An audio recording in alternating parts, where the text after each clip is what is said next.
नमस्कार, मुद्दा में स्वागत है आपका। मैं हूं आपके साथ अनंत। आर्थिक आधार पर आरक्षण का कानून बनाने के बाद अब केंद्र सरकार ने ऐलान कर दिया कि आरक्षण अगले शिक्षण सत्र यानी 2019-20 से ही देश के सभी सरकारी और निजी विश्वविद्यालयों में लागू हो जाएगा। इसके साथ ही देश भर में उच्च शिक्षण संस्थानों और यूनिवर्सिटीज में करीब 25% सीटें बढ़ाई जाएंगी। रिपोर्ट आप देखिए।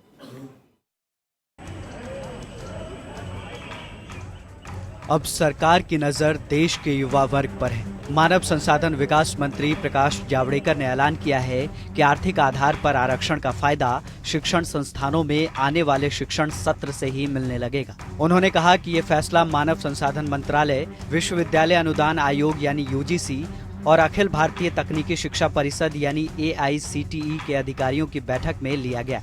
जावड़ेकर ने कहा कि एकेडमिक सेशन 2019-20 से ही ये 10% कोटा लागू हो जाएगा और करीब 25% सीटें बढ़ाई जाएंगी ताकि अनुसूचित जाति, अनुसूचित जनजाति और अन्य वर्गों के तहत मौजूदा कोटा प्रभावित नहीं हो। बढ़ने वाली सीटों की संख्या अभी तय होनी है।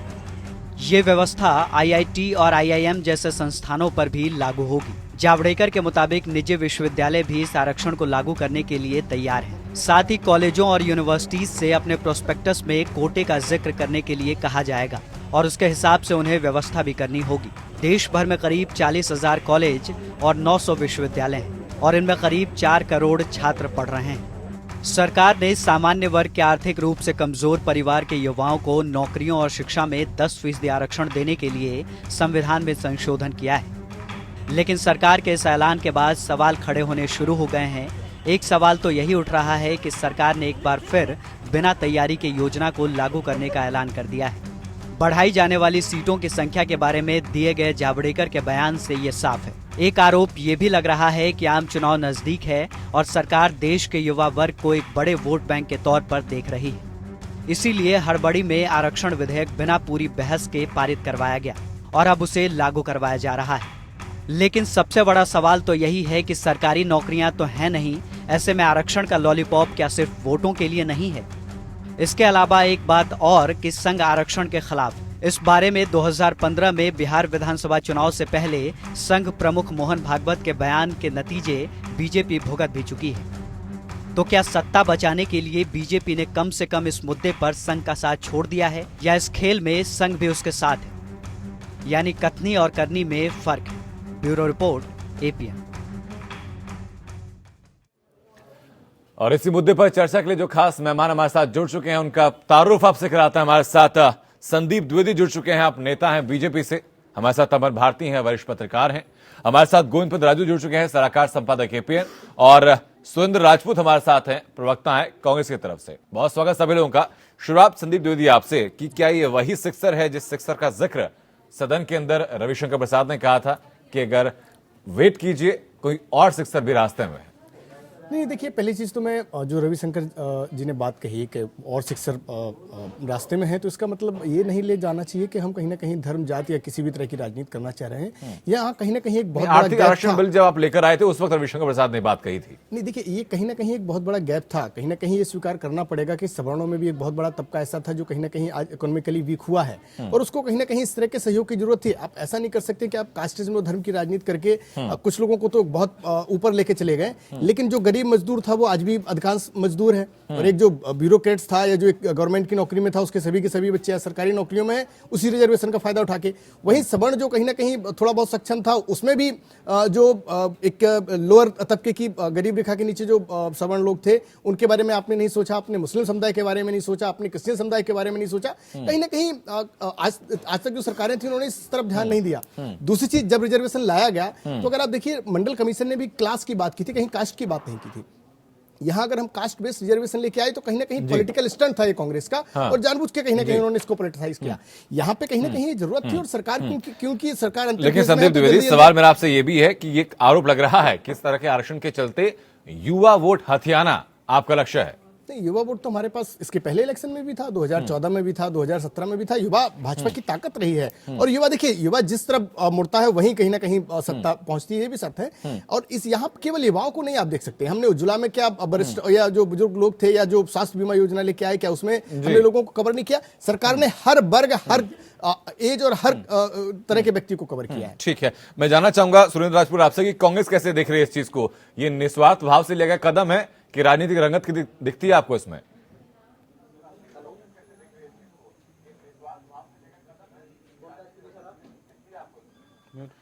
देखिए अनंत, ये निस्वार्थ भाव से लिया गया है या स्वार्थपूर्ण तरीके से, इसका स्वागत होना चाहिए। इसमें कहीं कोई भी आपत्ति किसी को भी नहीं है जी। सच्चाई ये है कि निस्वार्थ भाव से तो ये अपने घर वालों की सेवा नहीं करते, मार्गदर्शक मंडल में भेज देते हैं। निस्वार्थ भाव से तो आज तक इन्होंने कोई काम नहीं किया।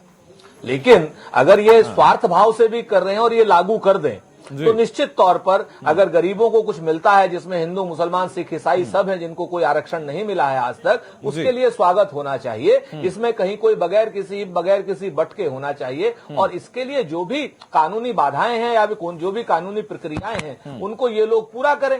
सच्चाई तो ये है कि आज की डेट में लागू नहीं करना चाहते, इस लागू करने के नाम को लेकर के ये वोट लेना चाहते हैं। और ये उस वोट के लिए ये कुछ भी कहते हैं ना, कि बड़ा पुराना निदा फाजली का एक दोहा था कि ईसा अल्लाह ईश्वर सारे मंतर सीख, जाने किसके नाम से मिले ज्यादा भीख। तो आज की डेट में पिछले 4.5 सालों में जो इनकी 10 करोड़ रोजगार इन्होंने नहीं दिए, जो इन्होंने बेरोजगारों की एक बड़ी फौज पूरी दुनिया में खड़ी कर दी, आरक्षण के नाम पर इन लोगों ने पहले पता नहीं क्या क्या किया और कहां पर कितने कितने लोग इन्होंने दलितों के मारे हैं, पूरा जब ऑल इंडिया बंद हुआ था।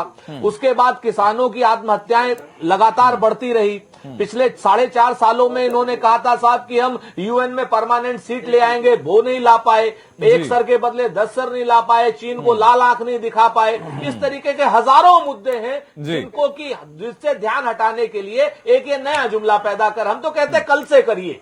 वो जो 24.5 लाख नौकरियां हैं, उन पर भी ये गरीबों का आरक्षण लागू करके उन नौकरियों को दे तो दीजिए आप। 24.5 लाख नौकरियों पे लोग कुंडली मार करके बैठे हैं 4.5 साल से, और आधिकारिक रूप से 24.5 लाख नौकरियां खाली हैं जी। तो ये करें, खाली कहे ना, टीवी स्टूडियो में बैठ करके कह करके हमारे भी कान पक गए हैं, उन लड़कों के भी कान पक गए जो बेचारे प्रतियोगी छात्र हैं, और आपके भी कान पक गए होंगे बहस करा कर। ठीक है सर। सुरेंद्र जी, मैं वापस लौटूंगा आपके ख्याल, लेकिन मैं जानना चाहूंगा तपन भारती आपसे कि क्या सिर्फ कहने भर से हो जाएगा? ऐलान कर दिया गया, क्या इसी से संतुष्टि हो जाएगी? क्या कोई रूपरेखा सरकार के पास दिखती है? देखिए आनंद जी, युवाओं को तो नौकरी चाहिए, इसमें कोई शक नहीं है। अभी लगातार जानकारी आ रही है, सर्वे रिपोर्ट भी आई है कि बड़े पैमाने पर बेरोजगारी बढ़ी है। बड़ा चिंता का विषय है कि किसी लोकतंत्र में हर साल 2 करोड़ नौजवान बेरोजगार हो जाएं जी। तो सरकार ने आरक्षण की जो बात कही है, कुछ तबके को अच्छा लगेगा, क्योंकि बहुत अरसे से मांग थी कि उच्च जाति के भी वर्ग को आरक्षण दिया जाए। मैं दर्शकों को बताने में मुझे कोई गुरेज नहीं है जी कि मैं भी एक ब्राह्मण की श्रेणी में आता हूँ। अब मेरे ब्राह्मण में भी एक जाति है ब्रह्मभट्ट, जिसको मैं बिलोंग करता हूँ। और आपको जानकर आश्चर्य होगा, दर्शकों को भी, कि हमारी जाति को बिहार, हरियाणा, बहुत सारे राज्यों में आरक्षण का दर्जा मिला हुआ है बहुत पहले से, ओबीसी आरक्षण। तो हम तो उच्च ब्राह्मण में भी होकर हम आरक्षण का लाभ पा रहे थे जी। तो मुझे लगता है कि सरकार आईवाश जैसा काम न करे, लोगों को धूल झोंकने का काम नहीं करे। कांग्रेस नेता ने जो कांग्रेस के प्रवक्ता जो उधर बैठे हुए हैं, जो बोल रहे हैं, उनकी एक बात मुझे ठीक लग रही है कि आपकी सरकार में 24 लाख बेरोजगार बैठे हुए हैं, 24 लाख नौकरियां जो सैंक्शन है, जिसपे केवल अपॉइंटमेंट करने की जरूरत है, जिसके प्रोसेस में 3 से 6 महीना लगेगा। उस प्रोसेस को तो आप पूरा नहीं कर रहे हैं। एक नया लॉलीपॉप आपने दिखा दिया कि आरक्षण देना है, और आरक्षण देना है 10% को।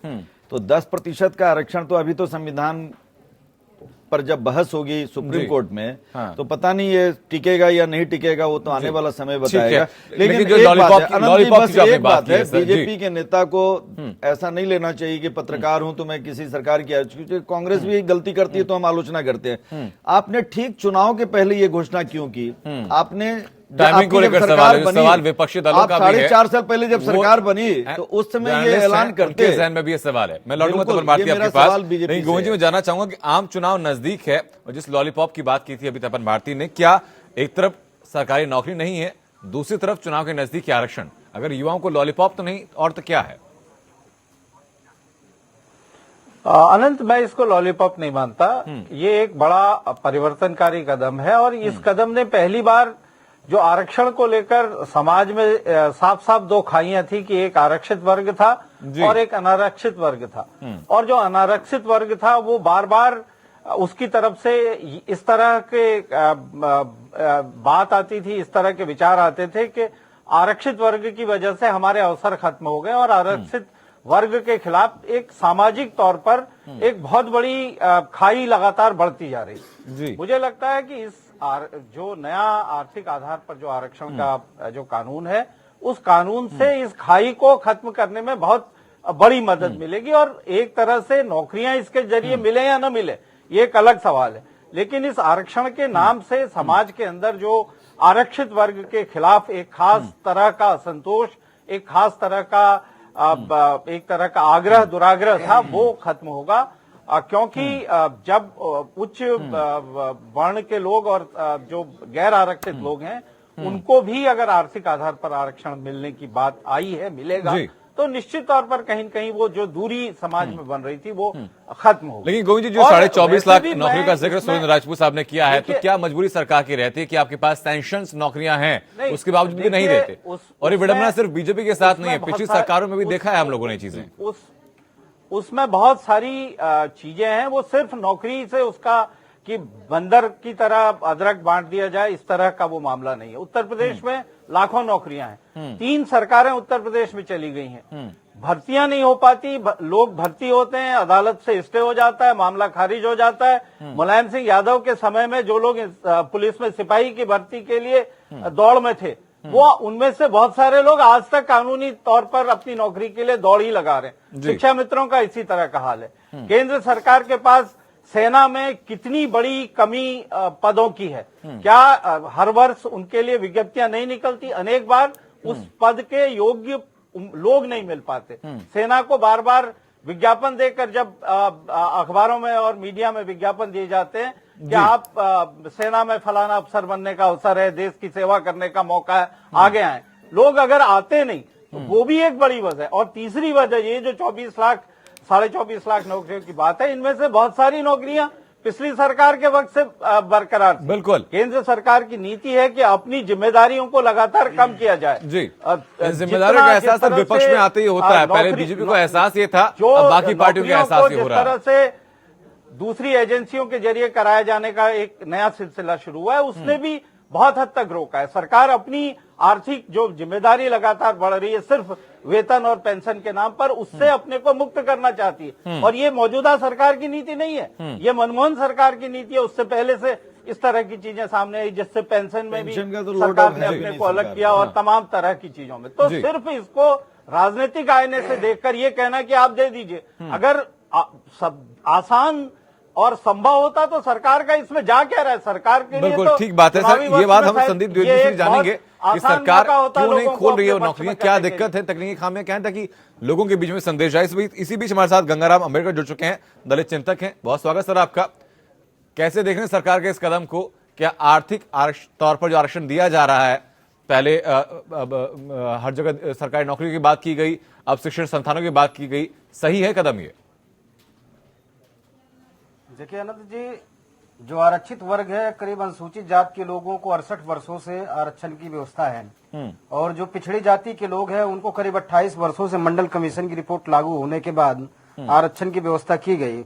लेकिन आरटीआई की रिपोर्ट ये बता रही कि अभी 11.5% अनुसूचित जाति के लोग, जिनको 22.5% आरक्षण की व्यवस्था की गई है, वो आज 11.5% सरकारी नौकरी चाकरी में अभी तक कब्जा कर पाए हैं। और जो पिछड़ी जात के लोग, जिनको 28 वर्षों से 27% आरक्षण का इंतजाम किया गया था, वो आज 6.5% कब्जा कर पाए, आरटीआई की रिपोर्ट बता रही है। तो सबसे पहले जो आरक्षण देश में लागू है, इसकी समीक्षा होनी चाहिए कि आखिर कौन सा कारण है कि जो कोटा दिया गया पिछड़ी जाति को, अनुसूचित जाति को, वो आज तक भरा क्यों नहीं गया। दूसरा, जो 124वां संविधान संशोधन हुआ है, वो एक तरह से सामाजिक बेईमानी है। आरक्षण मैं नहीं कहता कि गरीबी नहीं है, गरीबी तो सभी में है। गंगाराम अम्बेडकर, आप आज समीक्षा की बात कर रहे हैं। बिहार में मोहन भागवत ने इसी समीक्षा की बात की थी, तब तो सबको ऐतराज हुआ था, तब समीक्षा की बात सबने दबा दी।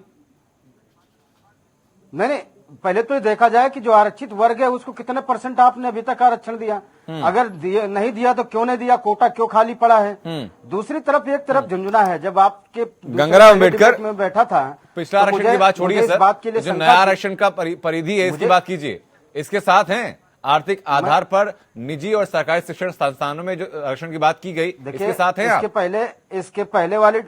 इसके पहले वाले डिबेट में मैंने कहा था कि चुनावी स्टंट है और ये एक बड़े वर्ग के साथ धोखा है। और एक तरफ आरक्षण के लिए बिल पेश हुआ, दूसरी तरफ अपने ही कार्यकर्ताओं से पीआईएल भी दाखिल करा दिया ताकि वो कोर्ट कचहरी के मामले में लटक जाए, आरक्षण न देना पड़े। तो इस तरह की साजिश देश की जनता के साथ चुनावी दौरान लगातार होती रही है और होती रहेगी। ठीक है, और ये मैं जानना चाहूंगा आपसे कि आप कहते हैं कि हम जो एक खाई थी जो दलितों के बीच में, पिछड़ों के बीच में और सामान्य वर्ग के गरीब लोगों के बीच में, वो खाई आप पाट रहे हैं, वो कह रहे हैं कि आप साजिश कर रहे हैं। देखिए, मुझे लगता है कि हम सरकार देखिए किसी को कुछ देना नहीं चाहती है। मैं आऊंगा सर आपके पास, सवाल में संदीप द्विवेदी से। देखिए, अगर हम इस आरक्षण को केवल 10% सवर्णों के आरक्षण के तौर पे देखें तो मुझे लगता है बेईमानी होगी। अब दूसरी तरफ देखिए, सरकार ने कहीं ना कहीं 10% कोटा लाके एक बहुत बड़ा समाज में जो एक विद्वेष पैदा हुआ था, कहीं आप पटेल आंदोलन था, कहीं जाट आंदोलन था, कहीं गुर्जर आंदोलन था, जो सक्षम थे, जिनके पास करोड़ 1-1 करोड़ रुपए की गाड़ियां थी, आंदोलन में गाड़ियां लेके आ रहे थे, उन्हें भी आंदोलन चाहिए था। तो कहीं ना कहीं जो सरकार ने इकोनॉमिकल पैरामीटर्स लगाए हैं, उससे कहीं ना कहीं अब अमीर लोग इस तरह के आंदोलन को बढ़ावा नहीं देंगे।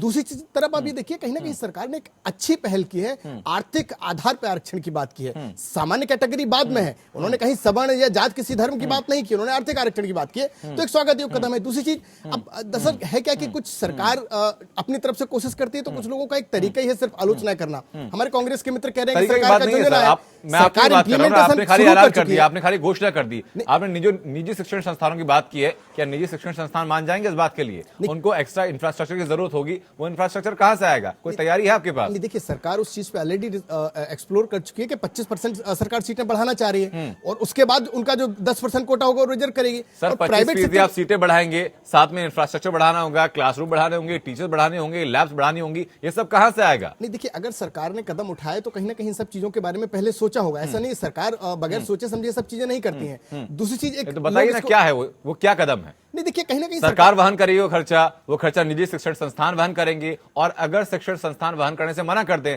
तब क्या ऑप्शन है? नहीं, देखिए सर, अगर शिक्षण संस्थान मना करते हैं तो सरकार के पास और भी इंस्टीट्यूशंस लाइन में लगे हैं जो चाह रहे हैं कि उनको मान्यता मिले और वो पैरामीटर्स पूरे करते हैं। तो आप यूनिवर्सिटी की आप मान्यता रद्द कर देंगे? नहीं, यूनिवर्सिटी नहीं मानती, कॉलेज नहीं मानता, मान्यता रद्द कर देंगे? जो कॉलेज नहीं मानता थोपा जाएगा, आप दूसरा कॉलेज खोलिए। क्यों? क्या दूसरा कॉलेज खोलने के लिए लोग तैयार नहीं है? आप देखिए, आज प्राइवेट एजुकेशन में इतना कंपटीशन है, एक से एक अच्छे। यही तो मैं जानना चाह रहा हूं ना आपसे कि एक्स्ट्रा इंफ्रास्ट्रक्चर की जरूरत होगी, उसके लिए पैसा कहां से आएगा? सरकार वो पैसा देगी या निजी शिक्षण संस्थानों को पैसा अपने आप मुहैया करवाना होगा? क्या तरीका है? देखिए, सरकारी शिक्षण संस्थानों में तो कहीं ना कहीं सरकार ऑलरेडी सीट बढ़ाने की बात कर रही थी। निजी की बात कीजिए ना सर। देखिए, निजी शिक्षण संस्थानों की अगर आप बात करिए तो या तो जो एग्जिस्टिंग कॉलेज हैं, अगर वो अफोर्ड कर सकते हैं तो अच्छा है, नहीं कर सकते तो आप और कॉलेज बढ़ाइए ना, इसमें कौन सा बुराई है? और कॉलेज आपके पास लाइन में है, ऐसी कई संस्थाएं जो चाहती हैं कि उनको मान्यता मिले और वो एजुकेशन को बढ़ावा दें। जो संस्थाएं मान्यता प्राप्त नहीं है, उन संस्था का अस्तित्व अभी क्या है? नहीं, तो आप खुद ही कह रहे हैं ऐसी संस्थाएं जो मान्यता चाहती हैं, मान्यता मिली ही नहीं, तो संस्थाओं का अस्तित्व नहीं है सर।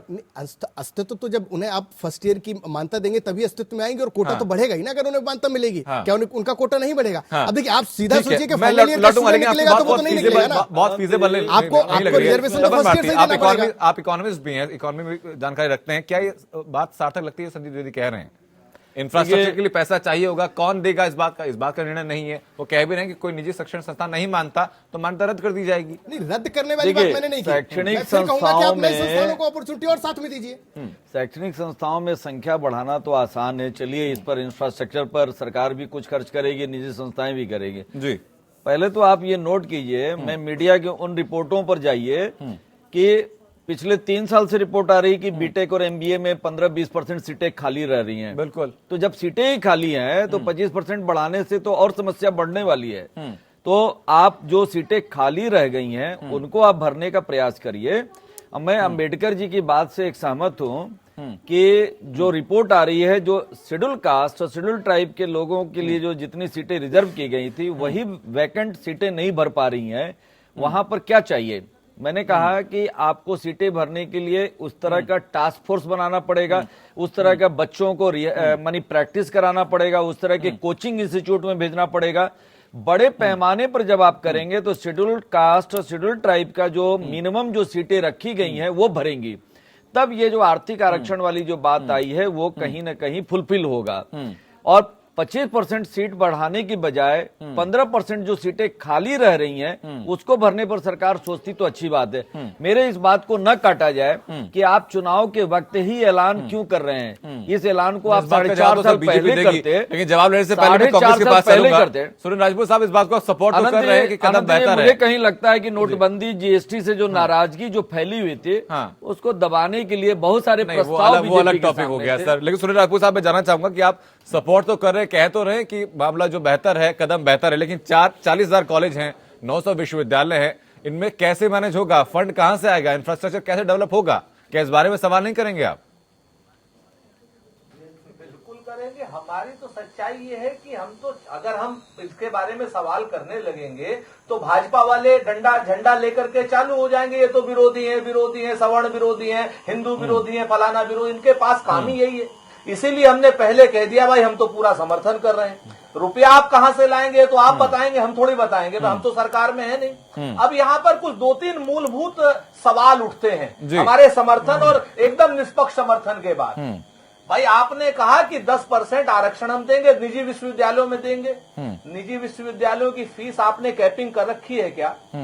गरीब आदमी जिसको आप आरक्षण देंगे उसका फीस पर भी आरक्षण देंगे क्या? सरकार देगी फीस उसकी, या वो लड़का फीस देगा जो पहले से फीस की वजह से 10-10 और 20-20% जो है लड़के क्यों नहीं जा पाते? क्योंकि निजी विश्वविद्यालयों की, सरकारी विश्वविद्यालय की जो 300 रुपए फीस है, निजी विश्वविद्यालय की 35,000 रुपए फीस है उसी कोर्स की। मैं बीए के कोर्स की बात कर रहा हूं। सेमेस्टर वाइज पर सेमेस्टर 26,000, 28,000, 30,000। मेरे गरीब का घर का लड़का कहां से वो फीस देगा? इसके बारे में कुछ सरकार बताएगी, तब सीटें भरेंगी। गरीब का बच्चा तब पढ़ेगा जब आप उनको पढ़ाई लिखाई दवाई उनको मुफ्त दोगे। ठीक है, लेकिन सुरेश जी इस बारे में बीजेपी जवाब दे, उससे बेहतर जवाब आप दे पाएंगे, क्योंकि 2006-2007 में संविधान संशोधन इस बात को लेकर हुआ था। सरकार ने बात उठाई थी कि निजी शैक्षणिक संस्थानों में रिजर्वेशन ऐसा मिलना चाहिए आर्थिक तौर पर। तो उस वक्त कुछ ना कुछ आपने फिगर आउट किया होगा।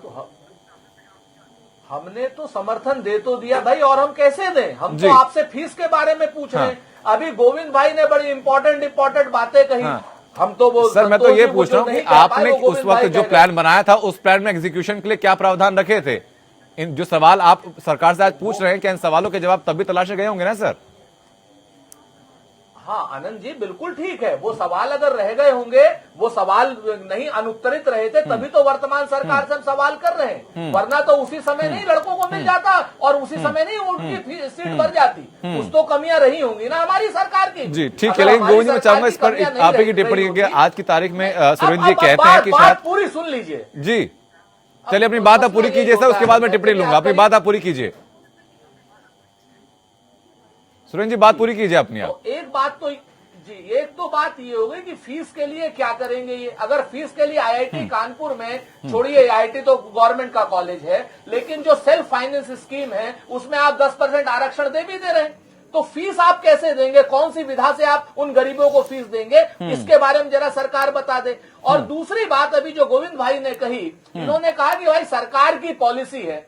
अगर सरकार की पॉलिसी रोजगार विहीन विकास की है गोविंद जी, तो ऐसी सरकार हमें नहीं चाहिए, चाहे किसी की भी हो। 2014 में हमारी सरकार भी पलटी गई थी और हमारा भी आप लोगों ने पूरी तरीके से तुलनात्मक रूप से अध्ययन करके हमारा विरोध किया था। जी। तो आज की डेट में ऐसी कौन सी मजबूरी बैठ जाती है कि जो 2014 के बाद की सरकारें हैं उनके हमारे किए गए पुराने कामों को शिखंडी बना करके उनका बचाव क्यों किया जा रहा है? ठीक है गोविंद जी, मैं इसी पे टिप्पणी चाहूंगा। 24 लाख सर अब मैं टिप्पणी लेता हूँ। रुकिए सर, नहीं इंपॉर्टेंट बात, नहीं आप इंपॉर्टेंट बात बोल रहे हैं सर, आपकी एक एक बात के ऊपर टिप्पणी आती रहेगी तो दर्शक बेहतर समझेंगे। हमारे पास हाँ ठीक है, चलिए है ना सर, आपकी एक एक बात को टिप्पणी लेते हैं। गोविंद जी, मैं जानना चाहूंगा कि अगर आज की सरकार के पास ये सवाल है कि इंफ्रास्ट्रक्चर कैसे डेवलप होगा, जो व्यक्ति आर्थिक रूप से सक्षम नहीं है उसकी फीस का निजी कॉलेज में भरपाई कौन करेगा, तो ये सवाल तो उस वक्त भी मौजूद रहे होंगे जिसको पिछली सरकार ने संशोधन किया था। पिछली सरकार लागू नहीं कर पाई, यानी कि पेचीदगी जो आज हैं वो कल भी रहेंगी, तो क्या कल इनके सवालों के जवाब नहीं ढूंढे गए थे? नहीं, देखिए जो भारत सरकार की नीति है, भारत सरकार की नीति लोगों को सरकारी नौकरियां देकर लोगों का भरण पोषण करने की नहीं है। सरकारी नौकरियां इसलिए दी जाती है कि व्यवस्था चले, और अगर सरकार के बजट का बड़ा हिस्सा सिर्फ नौकरियों में, तनख्वाहों में और उस पर खर्च होने लगे तो सरकार उसको उस पर अंकुश लगाने की, उसको कम करने की कोशिश करती है जी। और ऐसी ही कोशिशें मनमोहन सिंह सरकार के जमाने में शुरू हुई और इस सरकार ने भी उन्हीं को आगे बढ़ाया। एक बात। दूसरी बात ये कह देना कि नौकरियां अगर सरकार नहीं दे रही है तो ये कौन सा विकास है और ऐसे विकास की क्या जरूरत है। मुझे लगता है कि सरकार ने कम से कम इस देश की जनता को एक नया फॉर्मूला दिया है कि लोग आत्मनिर्भर हों, अपना व्यवसाय खुद करें, अपने कदमों पर खुद खड़े हों और अपने लिए खुद रास्ता ढूंढें। दूसरी बात। तीसरी बात, क्या नौकरियां सिर्फ सरकारी सेक्टर में है? देश की जनता के बहुसंख्य हिस्से का एक बड़ा हिस्सा, लगभग 50% से ज्यादा आज निजी संस्थानों में रोजगार कर रहा है। आप अपने आसपास के लोगों के बीच में देखिए, आपको हर दूसरा व्यक्ति निजी संस्थानों में काम करता हुआ दिखाई देगा। तो रास्ते, अगर देश की आर्थिक व्यवस्था सुधर रही है, देश की अर्थव्यवस्था सुधर रही है, देश इकोनॉमिकली विश्व के जो शीर्षस्थ देश है उनकी कतार में जा रहा है, तो कहीं न कहीं रोजगार भी पैदा होंगे। जरूरी नहीं है कि रोजगार सिर्फ सरकारी हो। अंग्रेजों के जमाने में सरकारी नौकरी बहुत बड़ी कृपा और बहुत बड़ी चीज मानी जाती थी। आज प्राइवेट नौकरियां सरकारी नौकरी से कई गुना ज्यादा आ गए हैं। और दूसरा तो इसीलिए मैं कह रहा हूं कि जो नई व्यवस्था है उसका जो सबसे महत्वपूर्ण पक्ष है वो ये है कि 10% गरीबों को आरक्षण मिलेगा शिक्षण संस्थानों में, जिसके जरिए वो अपने पैरों पर खड़ा हो सकने के ज्यादा बड़े टूल लेकर सामने आ सकते हैं। ठीक है तपन भारती, शुरुआत में इस वक्त आपसे करूंगी। टाइमिंग पर सवाल बिल्कुल है, लेकिन इस बारे में कोई हर्ष नहीं होना चाहिए ना कि चुनावी बेला के चलते ही सही लोगों का भला तो हो रहा है। देखिए आनंद जी, 2-3 बातें समझनी पड़ेगी, आंकड़ों में भी समझना चाहिए और मुद्दों को भी। ऐसा है कि 30 साल पहले वीपी सिंह, उनका राज हमने देखा था, मंडल कमीशन लाया तो पूरे देश में तहलका मचा और वाकई में गरीबी इतनी ज्यादा है, बेरोजगारी इतनी ज्यादा है कि मंडल कमीशन के जरिए जो घोषणा उन्होंने की आरक्षण की, उसका इतना व्यापक विरोध हुआ कि पूरा देश जलने लगा। कई नौजवानों ने आत्महत्याएं की। उसके बाद भी जो देश में सरकारों को सुधार करना चाहिए था बेरोजगारी के रेट को, मैं जब ये तलाश रहा था कि सरकार ने किस तरह से काम किया है पिछले 30 साल में जी, तो मुझे पता चला कि 1,70,00,000 नौकरियों की जगह डिक्रीज होकर 1,90,00,000 की जगह 1,70,00,000 पर नौकरियां आ गई। मतलब 7% डिक्रीज हो गया, नीचे की ओर गया और आबादी 30% बढ़ी। तो कितना कंट्राडिक्शन है। एक तरफ आबादी बढ़ रही है, आबादी को संभालने के लिए पुलिस चाहिए, फौज चाहिए, बहुत सारे इंफ्रास्ट्रक्चर चाहिए, तो 30% पॉपुलेशन का ग्रोथ हुआ और नौकरियों में डिक्रीज हुआ 7%। लेकिन मैं ये जानना चाहूंगा कारण है सरकारी नौकरियों के साथ शैक्षणिक संस्थानों में रिजर्वेशन को डायरेक्ट लिंक करके देखना चाहिए। देखिए, दो बात चर्चा में ये बात भी सामने है कि जरूरी नहीं कि सभी लोग सरकारी नौकरी में ही जाएं। निजी क्षेत्र आज जो आरक्षण दिया काफी तेजी से एक्सपैंड कर रहा है, तो लोगों को सक्षम बनाए ताकि निजी क्षेत्र में कम से कम नौकरियां मिलें और लोग कर भी रहे हैं बेहतर तरीके से। मैं चाहता हूं कि सरकार समग्र रूप से वोट के राजनीति को छोड़ दे। मेरे जैसे लोग भी इनका समर्थन करेंगे कि आप समग्र रूप से देश की इकोनॉमी को बढ़ाने के लिए क्या क्या फैसले करते हैं। जैसे अमेरिका में पहले फर्स्ट वर्ल्ड वॉर के बाद जब मंदी आई थी तो उन्होंने पूरे देश में नेशनल हाईवे का जाल बिछाने का फैसला किया। उसमें मजदूरों को काम मिला, कॉन्ट्रैक्टर को काम मिला, इंजीनियर को काम मिला। तो अमेरिका उस मंदी से बाहर आया। भारत भी मंदी तो नहीं कहेंगे, आर्थिक सुस्ती के दौर से गुजर रहा है। चाइना की रफ्तार से हम मुकाबला नहीं कर सरकार पा तो ये रहे दावा हैं। कर रही है ना कि तो हाईवे आप का- यदि चाहते हाईवे का हैं जो कि काम है वो सुनिए, दोगुनी तिगुनी रफ्तार से नहीं, चल रहा है। मैं चाहता हूं कि अनएम्प्लॉयमेंट यदि दूर करना है, हाँ। आज भी मैं एक बैंक में गया था, हाँ। वो कहता है कि जीएसटी का नंबर लाइए तो अब आप जिस व्यक्ति को लेकर आए हैं तो उसका मैं करंट अकाउंट खोलूंगा। एक तरफ सरकार ऐलान करती है कि 20 लाख की जगह अब 40 लाख तक का भी कारोबार होता है तो जीएसटी की जरूरत नहीं है। बैंक कहता है कि बिना जीएसटी नहीं। लेवल टू सुनिए, लेवल मिसकम्युनिकेशन नहीं, हो सकता है, सरकार लेकिन हम का लोग जो उस तरफ तरीका डाइवर्ट नहीं है, होंगे सर, उस तरफ डाइवर्ट नहीं होंगे। हम लोग मैं मैं जाना ये कह चाहूंगा रहा हूं कि बेरोजगारी दूर करने के जो जी। तरीके हैं, ठीक है, गंगाराम केवल अम्बेडकर। सरकारी नौकरी से दूर नहीं होगी। गंगाराम अम्बेडकर, मैं जानना चाहूंगा अगर इस बात का विरोध किया जाता है कि सरकारी नौकरियां कम हैं, आरक्षण लागू किया जा रहा है, कोई फायदा नहीं होगा, अगर ये कहा जाता है कि सरकार की मंशा सिर्फ वोट बटोरने की है, तो उसके पीछे का तथ्य क्या है? ये तो सिर्फ आरोप हैं। देखिए जब तक इच्छा शक्ति बुलंद नहीं होती है तो कोई भी फार्मूला वो कामयाब नहीं हो सकता है। जैसा कि अभी कुछ साथी कह रहे हैं कि भाई निजी मेडिकल क्षेत्रों में वो पता नहीं कैसे आरक्षण लागू करेंगे नहीं लागू करेंगे। तो जब किसी शैक्षिक संस्थान को जब सरकार जमीन उपलब्ध कराती है या मान्यता देती है, उस समय शपथ पत्र दाखिल होता है कि 25% गरीबों को वो भर्ती करेंगे और उनको शिक्षा देंगे। लेकिन इसका कंप्लाइन कितने परसेंट निजी संस्थाएं करती हैं? दूसरा, दो तरह की बातें हो रही हैं। एक तरफ तो 14 अप्रैल 2017 को उत्तर प्रदेश की श्री योगी आदित्यनाथ की सरकार जो दलित पिछड़ों का जो निजी मेडिकल क्षेत्रों में आरक्षण था उसको समाप्त कर दिया। दूसरी तरफ फिर एक चुनाव के दौरान एक सिगुफा छोड़ा जा रहा है। तो ये जनता को भरमाने के सिवा कुछ नहीं है। लेकिन अगर इच्छा शक्ति ईमानदारी का के आकलन साथ गंगाराम अगर अम्बेडकर इसको कैसे करेंगे कंप्लाइन आप? इच्छा शक्ति का आकलन कैसे करेंगे? देखिए ऐसा है कि जब तक साफ नियति के साथ देश के लिए कोई पार्टी कोई सरकार सोचेगी नहीं, तो इस तरह जनता को गुमराह करने के लिए चुनावी सिगुफों पे आते जाते रहेंगे। और क्योंकि आपका भी देश से बड़ा लगाव है, हम लोगों का बड़ा देश से लगाव है जी, तो ये इस पर विचार करने की जरूरत है जी। इस पर विचार ठीक करने है की गंगाराम जरूरत है। अम्बेडकर, आखिर जिन बिल्कुल आपकी बात आपने जिन अपनी जिन बात रखी, क्षेत्रों में लेकिन सुनील राजपूत साहब मैं जानना चाहूंगा कि जिन टाइमिंग को सरकारी लेकर विभागों मुख्यतः पर सवाल उठाया जा रोजगार रहा से है। ज्यादा- क्या सवाल सिर्फ इसीलिए है क्योंकि टाइमिंग गलत है या कुछ और कमियां भी नजर आती हैं? अनंत भाई, फिर से हम आपसे कहें कि टाइमिंग को लेकर के तो सवाल है ही है। अगर ये देना चाहते तो दे चुके होते। अभी आज की डेट में हम तो फिर से यही कह रहे हैं ना कि हमारी तरफ से बिल्कुल निशर्त समर्थन है, लेके तो आइए आप। तो फिर सुरेंद्र जी, आप करिए जो तो। किसानों की कर्ज माफी की बात थी या लिंगायत समुदाय को अलग धर्म की बात थी, क्या वो भी फिर चुनावी वायदे थे? उसी तर्ज पर कसौटी तो एक ही है। चुनावी वायदे थे और हम जी चुनावी वायदे भी थे और हमने पूरे भी किए। चुनावी वायदे करना एक अलग बात होती है और उनको पूरे करना एक दूसरी बात होती है। चुनावी वायदे हमने तो किसानों से करके पूरे कर दिए, लेकिन सर, क्या भारतीय पूरे जनता करने पार्टी की ने पूरी पूरे करने की किए बात क्या? तो मध्य प्रदेश और राजस्थान की फिर जनता भी जो रही है ना। हाँ, जो रही है। तो आपको अगर कमलनाथ जी ने कल शुरुआत कर दी है, वहां पर अशोक गहलोत ने परसों शुरुआत कर दी राजस्थान में, आप जाकर के देखें तो भारतीय जनता पार्टी के कुप्रचार तंत्र में क्यों रहते हैं? एक बार देखिए कि उनके खातों में पैसा जा रहा है कि नहीं जा रहा। नहीं, सुरेंद्र साहब, कल आदरणीय मायावती जी ने राजपूत कहा, साहब, उसमें दिक्कत बीच अब में एक यह है कि अभी मिनट तक सुन नोटिफाई लीजिए। नहीं हुआ कि कौन ये कौन बड़ा किसान उस कैटेगरी में आएगा, कौन कौन नहीं आएगा। ये नोटिफिकेशन नहीं दिया गया है। आप अगर वो नोटिफिकेशन आपके पास नहीं है तो वो नोटिफिकेशन आपको अपने मध्य प्रदेश के कार्यालय के अपने पत्रकार मित्र से मंगवा लेना चाहिए। और मैं आपको दूसरी बात बताऊं कि 12 दिसंबर 2018 तक चलिए सर, हमारे पास नहीं है तो मैं उम्मीद करता हूं कि सुरेंद्र जी चूंकि एक बड़े प्रवक्ता हैं कांग्रेस के, तो आप बता दीजिए कि कितने कितने किसानों को फायदा मिल रहा है। आप डिरेल मत कीजिए ना बहस को। आप असल बात है क्या कि आप गोल पोस्ट चेंज करते जा रहे हैं। हाँ। हम बात करना चाहते हैं आपसे वर्तमान में जिस विषय पर आपने बुलाया है उसकी, और आप लगातार किसी को बचाने के लिए बचाने के लिए नहीं सर, चूंकि वो क्या नाम, सर मेरा कोई उद्देश्य नहीं है किसी पार्टी को बचाना या किसी को फंसाना। आपने टाइमिंग के ऊपर सवाल उठाया, उसी तर्ज पर मैं कांग्रेस की तरफ से आपसे सवाल पूछ रहा था सर। कांग्रेस ने जो किया, कांग्रेस के प्रवक्ता से उसका सवाल पूछा जा रहा था।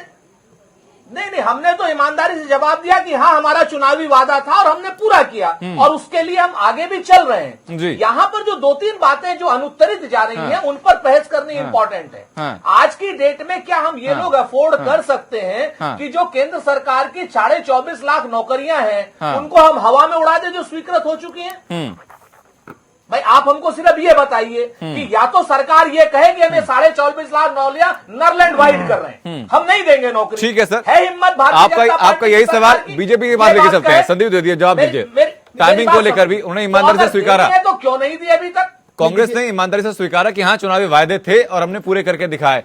आप सिर्फ हाँ, चुनावी वायदे कर रहे हैं वोट बटोरने के लिए, और 24.5 लाख नौकरी को जो फंडा है ये क्या है? नहीं, एकदम सही। इन्होंने चुनावी वादे किए थे, उन्होंने पूरे भी किए झुंझुने की तरह। उन्होंने फिक्स कर दिया कि भाई सिर्फ सहकारी समिति से अगर आपने लोन लिया है तो ही आपका माफ होगा, बगैर किसी बैंक का नहीं माफ होगा। कितने लोगों को सहकारी समिति लोन दे देता है, कितने किसान इतने जिनके पास भूमिहीन है, कितने उन्हें आप लोन दिलवा देते हैं। ये सिर्फ आपका जुमला था, ये कहिए अपने कार्यकर्ताओं को फायदा पहुंचाने का। दूसरी चीज, आप कहते हैं चुनावी ये एक स्टंट है बीजेपी का 10% आरक्षण, तो आप ले आते, कम से कम आप गरीब के हित की बात तो करते। क्यों आप लेके नहीं आए? हम जीएसटी लेके आए, वो लेकर नहीं आए, जनता ने जवाब दिया। लेके आए, आपको समर्थन दिया, आप लेकर आए, लेकिन क्या लेकर आए ये तो बताइए। आपने खाली बता दिया 10% आरक्षण, लेकिन वो कैसे लागू होगा? इंफ्रास्ट्रक्चर जो रहेगा उसकी भरपाई कौन करेगा? सीट जो बढ़ेंगी उसकी भरपाई कौन करेगा? उसके लिए पैसा कौन देगा? नहीं अनंत जी, देखिए पहली चीज तो ये है कि एजुकेशनल इंस्टीट्यूट्स में सीट बढ़ाने के लिए ऑलरेडी मोदी कैबिनेट बहुत पैसा पहले खर्च की थी। और एग्जिस्टिंग जो स्कूल्स थे या तो उनका कॉलेजेस थे, उनका इंफ्रास्ट्रक्चर बढ़ाया जा रहा था या कुछ नए भी खोले जा रहे थे। दूसरी चीज, प्राइवेट स्कूल्स के लिए देखिए आज एजुकेशन में कंपटीशन बढ़ा है। जो इन्होंने एजुकेशन को आज एक रोजगार का जरिया बना दिया, जानबूझ के इन्होंने एक प्रोफेशनल क्रिएट कर दी, वहां पे कहीं ना कहीं व्यवसायीकरण की वजह से आज कंपटीशन बढ़ा है इस सेक्टर में। और बहुत से बड़े बड़े इंस्टीट्यूट ऐसे हैं जो कहीं ना कहीं या तो अपने कॉलेज खोल चुके हैं, यूनिवर्सिटियां खोल चुके हैं और लेके आना भी चाहते हैं। तो उनके पास इंफ्रास्ट्रक्चर और पैसे की कमी नहीं है, वो सिर्फ सरकार के पैरामीटर्स को फुलफिल करके सरकार से परमिशन चाहते हैं। और सरकार इस कंडीशन में है, अगर सरकार को लगता जो है एग्जिस्टिंग है, जिनके पास परमिशन है, जिसमें कि 900 विश्वविद्यालय हैं, 40,000 कॉलेजेस हैं, उनका क्या होगा? उनके पास इंफ्रास्ट्रक्चर कहां से आएगा? क्या सरकार को भली बात ज्ञात है कि सबके पास पैसा है इस चीज के लिए? नहीं, देखिए ये सब लोग सक्षम है। देखिए जरूरी नहीं है कि जो एग्जिस्टिंग है उनके पास कैपेसिटी हो, लेकिन आप उस क्षेत्र में नए कॉलेज जिनके पास नहीं होगा सर, उनका क्या करेंगे? नहीं तो आप नए तो लेके नया कॉलेज आप ले आएगा, देखिए नया कॉलेज लाइए सर, शुरुआत आप बिल्कुल कीजिए, लेकिन पुरानों को क्या करेंगे? अनंत जी, आप एक चीज ये समझिए, आप पुरानों को क्या करेंगे? देखिए आप आरक्षण तो उसी को देंगे ना जो पहली क्लास में एडमिशन लेगा, बीटेक में लेगा, फर्स्ट ईयर में लेगा, एमटेक फर्स्ट ईयर में लेगा। आप सीधा फाइनल स्टूडेंट को, एमबीबीएस फाइनल ईयर के स्टूडेंट को तो नहीं दोगे रिजर्वेशन। और फर्स्ट ईयर के बैच को स्टार्ट करने के लिए काफी बड़े इंस्टीट्यूशंस ऐसे हैं जो ऑलरेडी चाह रहे हैं सरकार से, अनुरोध कर रहे हैं कि हमें आपकी बात इंफ्रास्ट्रक्चर बिल्कुल बढ़ाना है। वाजिब है सर, उस बात का तर्क हम बिल्कुल मान रहे हैं, लेकिन ये भी तो बताइए ना कि जो एग्जिस्टिंग कॉलेजेस हैं, यूनिवर्सिटीज हैं, उनको अपना इंफ्रास्ट्रक्चर एक्सपैंड करना पड़ेगा। वो एक्सपेंशन कैसे होगा? जो बच्चा फीस नहीं भर पाएगा उसकी फीस की भरपाई कैसे होगी? नहीं देखिए, फीस भरपाई वाला एक जो डिस्कशन सुरेन जी भी कर रहे थे, उसमें आपको अच्छे से जानकारी होगी। आज स्कॉलरशिप सरकार काफी बड़े तौर पे बांटती है और हर वर्ग और ये आधार मान लिया जाए कि जो भी लोग आर्थिक अगर रूप से सक्षम नहीं है और जो कॉलेज की फीस नहीं दे पाएंगे, उनको सरकार की तरफ से बिना किसी एंट्रेंस एग्जाम के आप स्कॉलरशिप देंगे? नहीं, उसी तर्ज पर जिस तर्ज पर एडमिशन हुआ उसी तर्ज पर स्कॉलरशिप भी होगी। नहीं देखिए, रिजर्वेशन एंट्रेंस एग्जाम के बाद शुरू होता है, एंट्रेंस के पहले नहीं। हर कास्ट के व्यक्ति को मिलता है, आप पता करिए, सवर्णों को भी मिलता है, मुस्लिम को भी मिलता है, क्रिश्चियन को भी मिलता है, मैक्सिमम स्टूडेंट्स को मिलता है। बस फर्क इतना है कि दलित को 100% मिलता है, सवर्ण को या अदर कास्ट के व्यक्ति को उनके इकोनॉमिक कंडीशन के हिसाब से थोड़ा बहुत कम मिलता है। तो ऑब्वियसली अगर वो अभी क्या पैरामीटर रहेगा सर, इस बारे में कुछ सोचा गया? ऑब्वियसली स्कॉलरशिप का पैरामीटर अब क्या रहेगा? देखिए, पैरामीटर्स ऑलरेडी डिसाइडेड हैं, उन्हीं पैरामीटर्स पे काम करेगी सरकार। अगर गरीब सवर्ण व्यक्ति एडमिशन लेगा तो ऑब्वियसली उसकी फीस कहीं ना कहीं सरकार स्कॉलरशिप के तौर पर वापस करेगी। देखिए, वो हर राज्य सरकार का अपना पैरामीटर्स, वो केंद्र सरकार डिसाइड सबको नहीं मिल पाएगा। नहीं देखिए, ठीक है, मैं 10% को क्यों नहीं मिल पाएगा? आज सरकार कहीं ना कहीं एजुकेशन पर बहुत बड़ा पैसा वायदों की बात नहीं है ना, जो डॉक्यूमेंटेशन हो गया सर, आप उसकी बात बताइए हमारे पास। डॉक्यूमेंटेशन नहीं हुआ तो बताइए, डॉक्यूमेंटेशन हुआ है तो क्या हुआ ये बताइए। डॉक्यूमेंटेशन भी हुआ है, पूरा वर्क भी हुआ है, सरकार बहुत एग्रेसिवली इस पे काम भी कर रही है। और अगर सरकार की इसमें नीयत साफ नहीं होती तो इतनी जल्दी बजट सत्र शुरू होने वाला है, क्या बजट में अलग से व्यवस्था होगी? देखिए, बजट में क्या जो मतलब स्कॉलरशिप्स के लिए पैसा है वो राज्य सरकारें कुछ बढ़ाएंगे, कुछ केंद्र सरकार बढ़ाएगी, ऑब्वियसली बढ़ाना चाहिए। देखिए, भाजपा शासित सरकार है कि नहीं है, मैं इस चीज की आपको गारंटी दे सकता हूं कि भाजपा शासित सरकार ने पूर्ण रूप से और ईमानदारी से इसको इंप्लीमेंट करेंगी। भाजपा शासित राज्यों की जिम्मेदारी नहीं है ना, आप केंद्र सरकार की बात कर रहे हैं ना। केंद्र सरकार की जिम्मेदारी हर एक स्टेट के लिए, हर एक नागरिक के लिए। बीजेपी शासित प्रदेश जैसी परिभाषा बीच में मत लाइए सर। आनंद जी, इंप्लीमेंटेशन केंद्र सरकार नहीं करती है, राज्य सरकारों का रवैया होता है। राज्य सरकार इंप्लीमेंटेशन के लिए रिस्पॉन्सिबल रिस्पॉन्सिबल होती है और राज्य सरकारों को इसमें सहयोग निर्धारित करना कौन पड़ेगा। करेगा? नियम कौन बनाएगा? संदीप द्विवेदी, नियम कौन बनाएगा? नियम क्या है कि नहीं है? देखिए, सरकार ने नियम भी ऐसा नहीं है, नियम बनाए हैं, पैरामीटर्स बनाए हैं, सब चीजें सरकार ने कहीं ना कहीं फाइनल की है। कुछ चीजें जो राज्य सरकार के साथ बैठ के फाइनल होनी है, उन पर भी काम हो रहा है, और जिन राज्य सरकारों ने फाइनल किया वो अपनी इम्प्लीमेंटेशन। ठीक है, लेकिन मैं जानना चाहूंगा गोविंद जी आपसे कि क्या ये कहा जाना गलत होगा कि कम से कम ये फैसला जो रहा है पूरी तैयारी के साथ नहीं है? क्योंकि अगर पहले प्रकाश जावड़ेकर ये कहते हैं इस मामले को लेकर कि कितनी सीटें बढ़ाई जाएंगी, ये भी स्पष्ट नहीं है, आकलन के बाद किया जाएगा। जब इंफ्रास्ट्रक्चर के पैसे की बात आती है तो प्रवक्ता सही आंकड़े या सही नियम नहीं बता पाता इस मामले में। कम से कम लोगों के बीच संदेश तो पूरा हो। देखिए अनंत, मुझे लगता है कि जो 10% आर्थिक आरक्षण है वो और निजी शिक्षण संस्थानों में 25% सीटें बढ़ाए जाने का फैसला, ये दोनों अलग अलग बात है। इन दोनों का एक दूसरे से कोई संबंध नहीं। जो 10% आरक्षण है, एक सीधी बात है कि कहीं किसी स्कूल में 100 की वैकेंसी है, आज तक उसमें 50% के आसपास रिजर्व जो आरक्षित वर्ग है उनको सीटें मिल पाती थी और 50% गैर आरक्षित लोगों को मिल पाती थी। अब 50% आरक्षित वर्ग को मिलेगी, 10% आर्थिक तौर पर पिछड़े जो गरीब आर्थिक आरक्षण की परिधि में आते हैं उनको मिलेगी, और बाकी जो 40% है वो बाकी लोगों के लिए सामान्य तौर पर खुली रहेगी। तो सीटें तो 100 सीटों में से ही ये आरक्षण 10% का अलग से हटना है। तो कहां इसमें इंफ्रास्ट्रक्चर की जरूरत की बात है, कहां इसमें संसाधनों की बात है। और रही बात जो फीस की बात, अगर किसी बच्चे का गरीब आर्थिक आरक्षण के तौर की कैटेगरी में उसका चयन किसी अच्छे इंस्टीट्यूट में हो जाता है, तो आज तो निर्धन लोगों को भी बैंक के जरिए जो एजुकेशन लोन है उनकी इतनी आकर्षक योजनाएं हैं जिसमें उसके पेरेंट्स की आर्थिक स्थिति का आकलन किए बिना कर्ज मिलते हैं। तो इसलिए इस पर बहस उठाना कि उनके संसाधन कहां से आएंगे, मुझे लगता है उस बहस का कोई सवाल मतलब सर इसीलिए क्योंकि प्रकाश जावड़ेकर ने कहा था कि एकेडमिक सेशन 2019-20 से ये 10% कोटा लागू हो जाएगा और करीब 25% सीटें बढ़ाई जाएंगी, ताकि अगर अनंत वो 10% लागू होगा तो वो उस 100 के अंदर से ही तो लागू होगा। लेकिन सर ये भी कहा गया कि 25% सीटें बढ़ाई जाएंगी, 10% नए बच्चे नहीं आएंगे। 25%, मैं वही कह रहा हूं कि 25% सीटें बढ़ाए जाने का प्रस्ताव बिल्कुल अलग तरह का प्रस्ताव है। उसका इस 10% आरक्षण से कोई लेना देना नहीं। वो 10% आरक्षण उस 100 की सीमा के अंदर ही 10% का आरक्षण है, अलग से 100 का 110 नहीं हो रहा है। तो इंफ्रास्ट्रक्चर बढ़ाने की जरूरत उसके लिए नहीं है। ये सरकार इस जो 25% बढ़ा रही है, संभवतः मुझे लगता है कि निजी विश्वविद्यालयों को कुछ ज्यादा छूट देने की इसमें कोशिश होगी। उत्तर प्रदेश में तो कल जो 27 निजी विश्वविद्यालय हैं उनके साथ उप मुख्यमंत्री की बातचीत हो चुकी है, प्रस्ताव तैयार हो चुका है और सारे 27 निजी विश्वविद्यालयों ने सहमति दे दी है कि वो अगले सत्र में अपने वहां 10% आरक्षण आर्थिक आधार पर देने को तैयार है। ऐसा ही अन्य राज्यों में भी होगा। अब ये 25% सीटें बढ़ाकर क्या सरकार अपना आर्थिक आधार मजबूत करना चाहती है, निजी विश्वविद्यालयों से रकम वसूल करके अपने कोष को बढ़ाना चाहती है, ये मेरी समझ में नहीं आ रहा है। लेकिन 25% सीटें बढ़ाने की बात और 10% आरक्षण आर्थिक आधार पर देने की बात, दोनों में कोई अंतर संबंध नहीं है, दोनों बिल्कुल अलग अलग। जी ठीक है सर, अब एक और बात हम लोग उठाएंगे जो कि चर्चा के बीच में लगातार उठी भी है। तपर भारती में चाहूंगा 24.5 लाख नौकरी का जिक्र लगातार कांग्रेस प्रवक्ता और आप कर रहे हैं, उनको लागू ना कर पाने या उसमें फिर भर्तियां ना हो पाने के पीछे क्या कोई तकनीकी कारण है? देखिए, एक तो अदालती प्रक्रियाएं जो होती हैं ना, बहुत सारी जगहों पर आयोग की बहालियों को चैलेंज किया जाता है, उससे भी होता है। उसके बारे में संविधान में या सुप्रीम कोर्ट को एक व्यवस्था देनी होगी कि बार बार चैलेंज करते, खास करके यूपी में बहुत चैलेंज होते रहता है, तो उसके कारण अटक जाता है। कुछ जगहों पर मुझे ऐसा लगता है कि सरकारी अफसर भी सुस्ती करते हैं जिसकी वजह से होता है।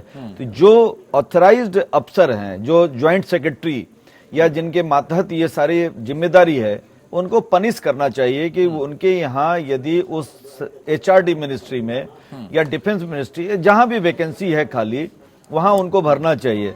यहाँ हम अपने आपके दर्शकों को ये एक जानकारी शेयर करना चाहेंगे, जो 10% आरक्षण जो लागू किया गया है उच्च वर्ग के गरीबों पर, डिफेंस पर यह लागू नहीं होता है। मतलब आर्मी में जो वैकेंसियां हैं पहले से ही अफसरों की कमी है।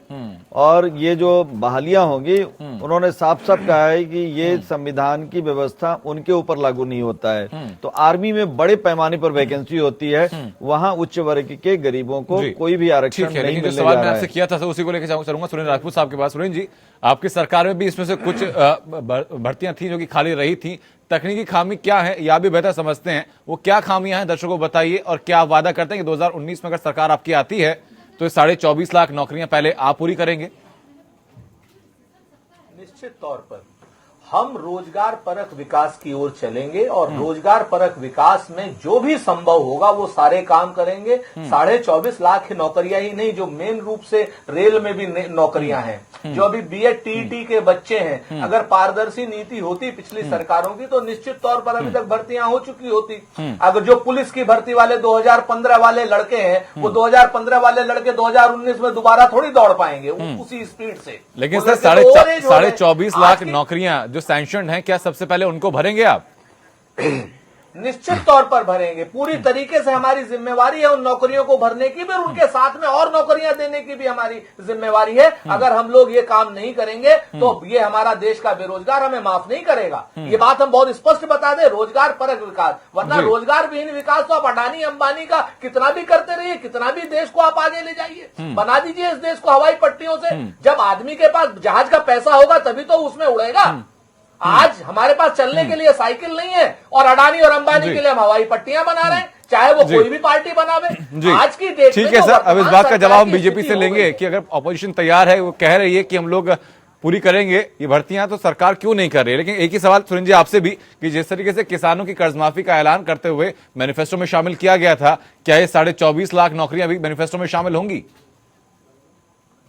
आज रघुराजन कमेटी की रिपोर्ट के हिसाब से जो मैनिफेस्टो में रोजगार के लिए हमारा वो है, हम निश्चित तौर पर इन सब चीजों को शामिल करने का प्रयास कर रहे हैं और हमें विश्वास है कि हमारा केंद्रीय नेतृत्व इन सब चीजों को शामिल करेगा। लेकिन सर क्या ये जो 24.5 लाख नौकरी का आपने कहा है कि सरकार कुंडली मारे बैठी है, क्या इस कुंडली को आप आते ही खोलेंगे, मैनिफेस्टो में शामिल करेंगे, सबसे पहले 24.5 लाख नौकरियां भरी जाएंगी? बिल्कुल निश्चित। मैं उसका भी एक उदाहरण दे देता हूं आपको। एक ही दिन उत्तर प्रदेश की सरकार और पंजाब की सरकार बनी थी, गोविंद भाई इसके क्या नाम गवाह हैं। उस दिन से लेके आज तक पंजाब की सरकार ने लगभग 65,000 नौकरियां वहां के बच्चों को पंजाब की सरकार दे चुकी है। सही, नई नौकरियां सृजित होंगी या नहीं होंगी, ये बात का सवाल है। क्या इन नौकरियों को भरा जाएगा, इसका आश्वासन देते हैं, वादा करते हैं आप? नौकरियों की बात नहीं कर रहा हूं मैं। हाँ, आप मेरी बात समझिए। मैं नहीं मैं बता रहा हूं कि ये फर्क है दोनों सरकारों के काम करने में। उत्तर प्रदेश की योगी सरकार एक नौकरी नहीं दी और हम लोग 65,000 नौकरी पंजाब में दे चुके हैं, उस छोटे से सूबे में जहां से सिर्फ 13 एमपी आते हैं। हमारा ये कहना, ये हमारी प्रतिबद्धता है बेरोजगारों के लिए, ये हमारी प्रतिबद्धता है किसानों के लिए कि 2 बार हम कर्जा माफ कर चुके हैं। ये हमारी तो सर ये 24.5 लाख नौकरियां मैनिफेस्टो में शामिल होंगे ना आपके, ये हम लोग मान के चलें? निश्चित तौर पर बिल्कुल पूरी तरीके से शामिल होंगी। क्यों नहीं शामिल होंगी, इसके अलावा भी शामिल होंगी। जी ठीक है, लेकिन संदीप द्विवेदी, अगर कांग्रेस इस बात को मान के चल रही कि 24.5 लाख नौकरियां भरनी आसान है कि नहीं है, यह सिर्फ चुनावी वायदा है, वो बात की बात है, लेकिन वो ठोक कर कह रहे हैं कम से कम कि मैनिफेस्टो में शामिल करेंगे। देखिए, पहली चीज तो मैं आपको ये बता दूं, अगर आप यूएस की पॉलिसी भी देखिए, एम्प्लॉयमेंट भारत में आ जाते हैं सीधा। मैं वही इंडिया में ही आऊंगा, लेकिन मैं आपको एक एग्जांपल दे रहा हूं। तो यूएस भी सबसे ज्यादा कहीं ना कहीं जो कमर्शलाइजेशन है या कहिए कि जो इंटरनल उनके यहाँ प्राइवेट कंपनियां होती हैं, उनमें लोकल लोगों को जॉब के लिए कहीं ना कहीं फोर्स करता है। कांग्रेस ने क्या किया पिछले 10 सालों में, जब मनमोहन सिंह की सरकार थी, कि जब इंडियन मार्केट कहीं ना कहीं एक प्रोडक्शन हब बन सकता था पूरे वर्ल्ड के लिए, ये चाइनीज माल को लाते रहे, टैक्सेस घटाते रहे। बातें छोड़िए संदीप द्विवेदी, वो कह रहे हैं कि 24.5 लाख नौकरियां हम सरकार में अगर आते हैं तो आते ही 24.5 लाख नौकरियों को जो सैंक्शन है उन पर लोगों की नियुक्ति होगी। अब आपसे सवाल है कि इतना आसान है तो आपकी सरकार क्यों नहीं कर पाई? देखिए अनंत जी, पहली चीज तो जो लोग 70 साल इस देश में सिर्फ लोगों को नौकर बनने के लिए प्रेरित करते रहे, वो क्या जाने कि एक युवा जब स्किल डेवलपमेंट की ट्रेनिंग करके खुद अपना बनता है, मालिक बनता है। 2 लाख नौकरियां हर साल, 2 करोड़ नौकरियां हर साल। देखिए मैं मेक इन इंडिया कॉन्सेप्ट का, मेक इन इंडिया जो प्रोजेक्ट मोदी जी ने लॉन्च किया था, उसका कहीं ना कहीं फायदा दिख रहा है। आज 1 करोड़ से ज्यादा लोग की बात करने लगे, हम लोग 1 करोड़ से ज्यादा लोग सेल्फ एम्प्लॉयमेंट पर गए हैं। आप लोग बताइए क्या खुद सक्षम बनाने की बात अगर सेल्फ एम्प्लॉयमेंट में देना होगा। बहुत बहुत शुक्रिया आप सभी लोगों का मेहमानों का चर्चा में शामिल होने की, चर्चा को बेहतर बनाने के लिए। तो निजी शिक्षण संस्थानों में 10% आरक्षण और 25% सीटें बढ़ाना, ये दोनों पर चर्चा हुई। लेकिन इस चर्चा के साथ एक फायदा यह भी हो कि कांग्रेस ने वायदा जरूर कर दिया कि जो 24.5 लाख नौकरियां हैं जो कि सैंक्शन्ड हैं और लोगों को भर्ती नहीं किया जा रहा, अपनी मैनिफेस्टो में शामिल करेगी और अगर सरकार बनती है तो सबसे पहले यही नौकरियां भर्ती की जाएंगी। आप नजर रखिएगा कांग्रेस के इस वायदे पर, और कांग्रेस सरकार अगर बनती है तो क्या वो करते हैं। नमस्कार।